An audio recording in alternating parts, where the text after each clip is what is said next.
The new owners of the Miami Seaquarium, where Lolita resides, also known as Tokite is her real name, would like to release her. And an NFL owner, the owner of the Indianapolis Colts, is ready to donate the funds.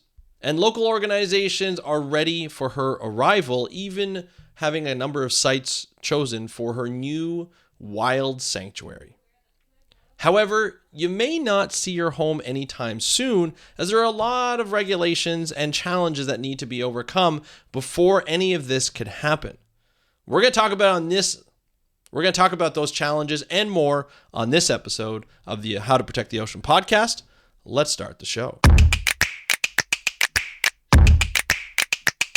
Hey everybody, welcome back to another exciting episode of the How to Protect the Ocean podcast. I am your host, Andrew Lewin. This is the podcast where you find out what's happening with the ocean, how you can speak up for the ocean, and what you can do to live for a better ocean by taking action. And today we've got a really good episode for you. Some good news to share here on this Friday afternoon or Friday day or Saturday or whenever you're listening to this. Really good news in the springtime is that Lolita the Orca, who has been a resident for multiple decades at the Miami Seaquarium, is getting released. Maybe. There's a good possibility. Things are lining up to make sure that she's released. So the first thing is there are new owners at the Miami Seaquarium called the Dolphin Project. These owners want to see Lolita released back into the Northwest or Northeast Pacific waters or Northwest United States in the Salish Sea, where she was caught back in the 1970s. Now, back in the 1970s, there were 62 animals that were taken for captivity. 12 of them died. 50 survived. She was one of those 50. Now, she was taken from what we think is her mother, who was known as L25. And I think her mother's name was Ocean Sunrise or something like that. I can't find it right now. I wish I could find it. But regardless, she had a mother, and the mother, Ocean Sun, and the mother is still alive. So it would be nice. It would be very sort of like a great ending to a movie to see, Tokite, which is Lolita's real name. It's the Lumi English name, I guess. I can't pronounce the Lumi name for it. Lumi is the indigenous people that want to see her back. The Lumi people have a very big connection, a very strong connection with the orca population. From my understanding is the Lumi people who pass on and go into sort of the spirit world, their spirit is taken in by the orcas, and so they have a strong connection as they believe the orcas become their ancestors.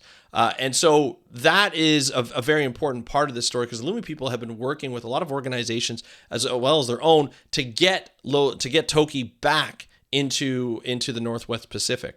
And so we've been wanting this to happen ever since she was caught. And so now we're starting to see things align. So let's get back to what's been aligned. First thing that's aligned, new owners. They want to release the orca back into captivity or back into the wild. Great. It'll be a sanctuary. It'll be wonderful. We'll talk about the sanctuary and what is involved in that release. Now, how do you get an animal that's located in the Southeast U.S. to the Northwest U.S.? It's going to take a lot of money. It's going to take a lot of air power, an airplane of some sort, and it's going to take probably millions of dollars. And so they have a backer. The Jim Irsay, who is the NFL owner of the Indianapolis Colts, is ready to put up the funds, and if not, has already donated the funds to get Toki home.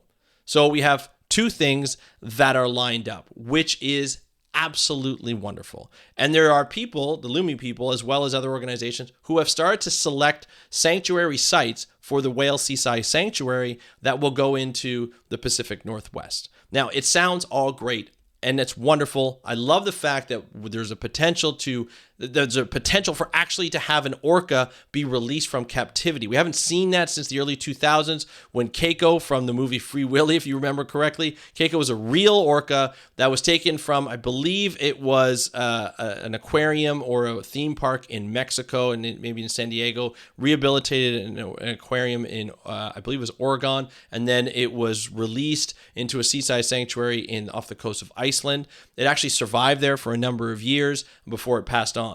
And we'll talk a little bit about that because it has something to do with the release that I think is pretty important, that we need to consider some of the challenges that need to be considered.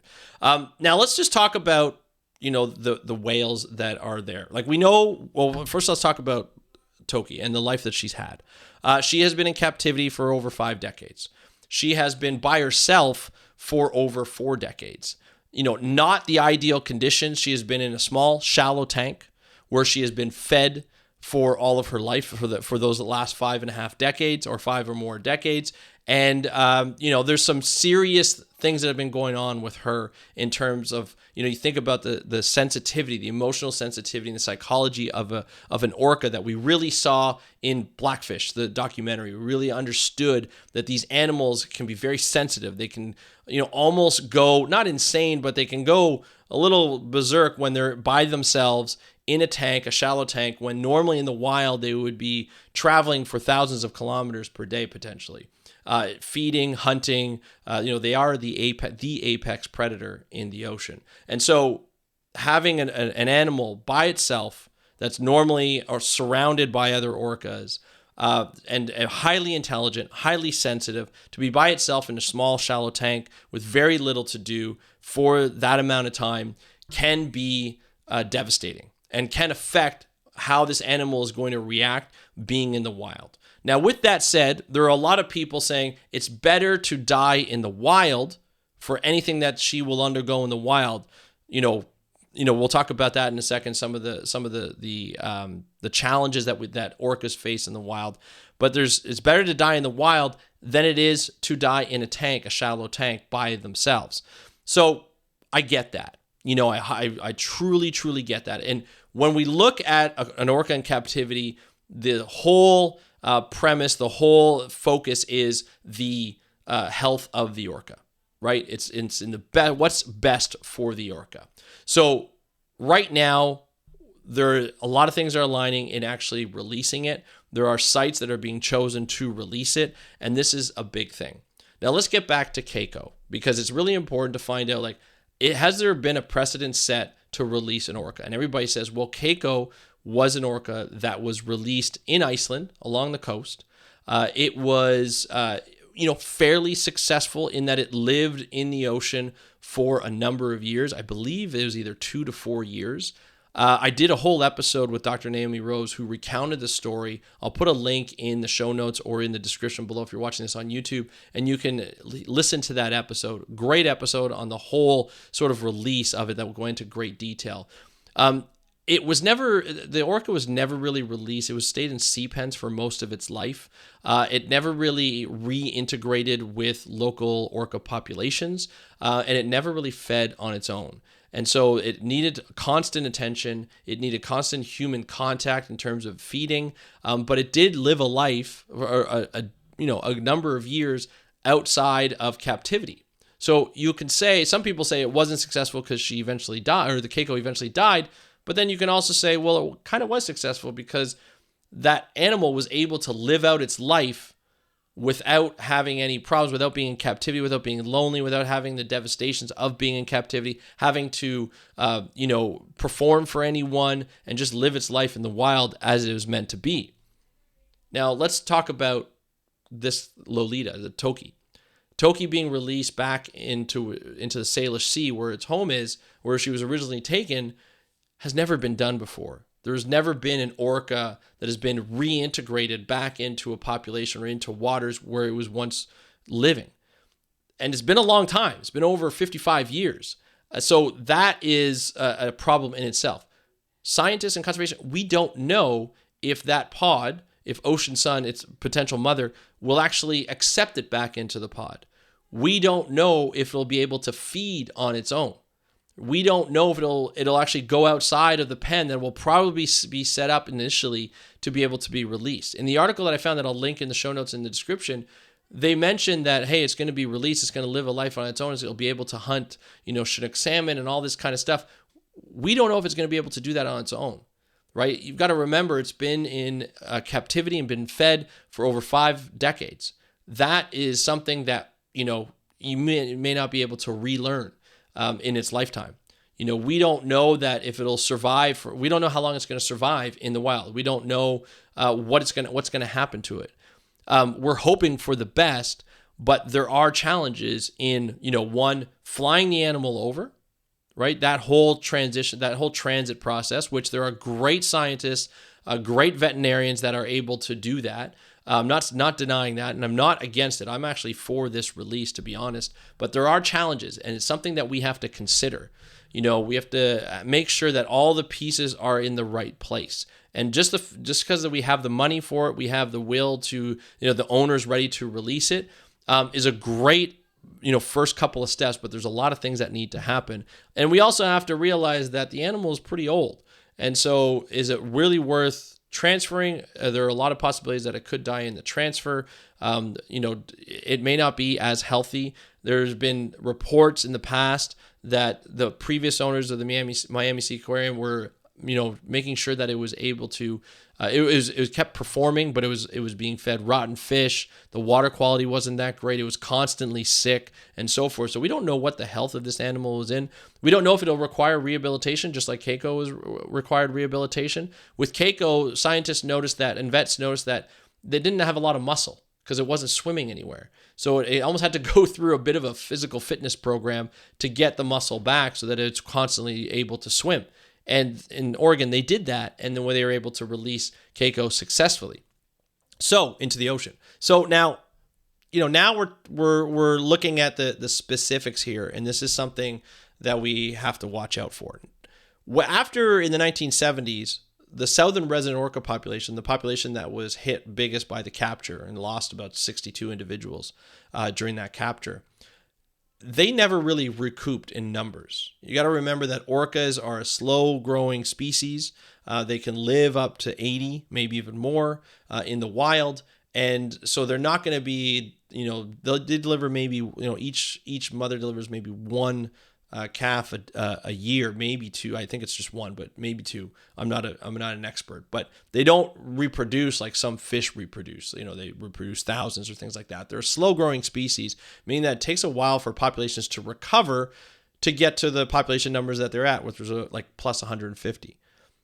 So that's one thing to worry about. The population right now is an endangered population. It's at 73 individuals, as we know right now. They also face three major challenges that have also impeded their growth, that population growth. One of the challenges is the lack of Chinook salmon.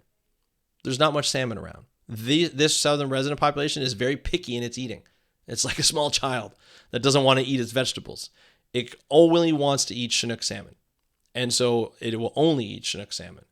And as opposed from transient whales, not the resident, but the transient whales will eat anything. They'll eat marine mammals, they'll eat other whales, they'll eat all these different fish, crustaceans, whatever they can sink their teeth into. These resident populations, Chinook salmon. Chinook salmons have been cut off from their reproductive rivers that they go into by dams and blockades. And so that's been a big problem. It's an issue in and of itself to worry about. Then there's been marine pollution. As the Salish Sea borders on a lot of communities, a lot of cities, all that pollution that goes into the harbor, into Puget Sound, into the Salish Sea can affect, the animals, right? Plastic pollution can affect the animals.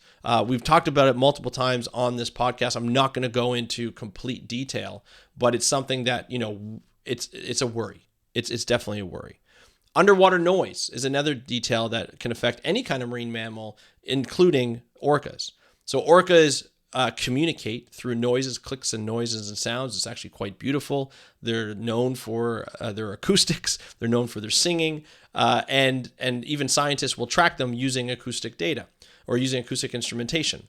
But when you use acoustics, when you start using your voice, you need to hear. And with a lot of boats in the area, whether it be ecotourism boats like whale watching boats or shipping boats, just regular recreational vehicles, boats, you may not be able to hear. So you may not be able to communicate as efficiently, and you may not be able to feed as well. So those are the three major challenges that have prevented the animals from increasing in population just on a regular basis. Add on in addition to that is taking out their population size, by capturing 62 right off the bat. That's a big problem. So putting Toki back into the ocean where there's lack of food in general, marine pollution, and underwater noise that can affect its communication with its original pod can definitely affect, the sort of rewilding of Toki. So these are definitely some of the challenges. The other challenges is, she will be released into a sanctuary that will probably be like a big pen. It'll be like a big net that goes around, maybe in a cove or in a bay. There will be, there won't be any orcas that'll be permitted to go through unless allowed to go through, or other marine mammals or anything like that. So that's one of the things that's going to be. She's going to be put into a sanctuary. She will have to feed at some point.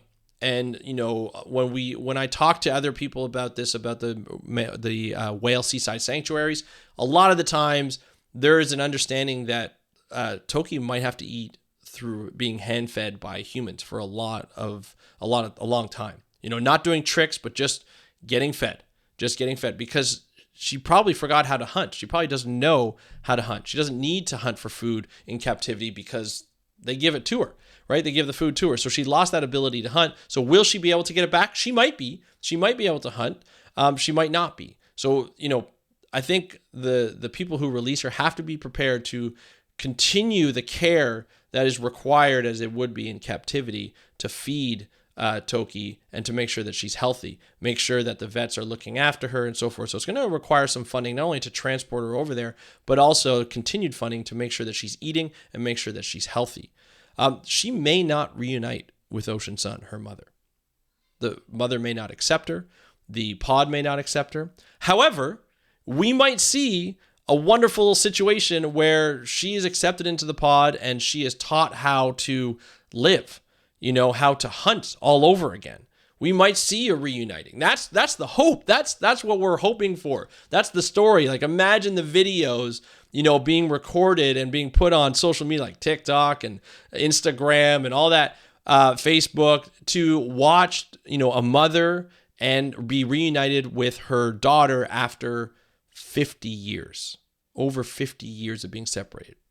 I'm kind of getting emotional just thinking about it. That's what we're hoping for, but it may not happen. We have to be prepared that may not happen. The one thing we have to realize too, I mentioned it earlier, is it's never been done before. Releasing an orca back into its home waters, where it originated from, has never been done before. And that could be dangerous for, that could be good for, we don't know. It's a big mystery. There are whale seaside sanctuaries that have been chosen on the east coast of Canada in Nova Scotia. She could go there. That might be the best place for her. Or where everybody wants, the Lumi people, as well as other scientists and advocates and conservationists, want her to go back home. So that might be an option too, but it's never been done before. So there are a lot of questions that surround that, and probably concerns. You can't just plop an apex predator into an area that she hasn't been in over 5 decades and expect everything to be perfect. We don't know. These animals can be very dangerous. They can be very protective. And if they don't know who that animal is, or they don't recognize that animal, there could be consequences. And there's nothing you can do about it. So with all of this, there is a lot of hope, but there are also a lot of questions that need to be answered. And I don't want people to just blindly say, hey, we have the money, we have the will, the owners are ready to release her, let's put her back in, and let's just hope for the best. There's still a lot of questions. The concern is still, and the focus is still on Toki to make sure that she is healthy. But I want to know what you think.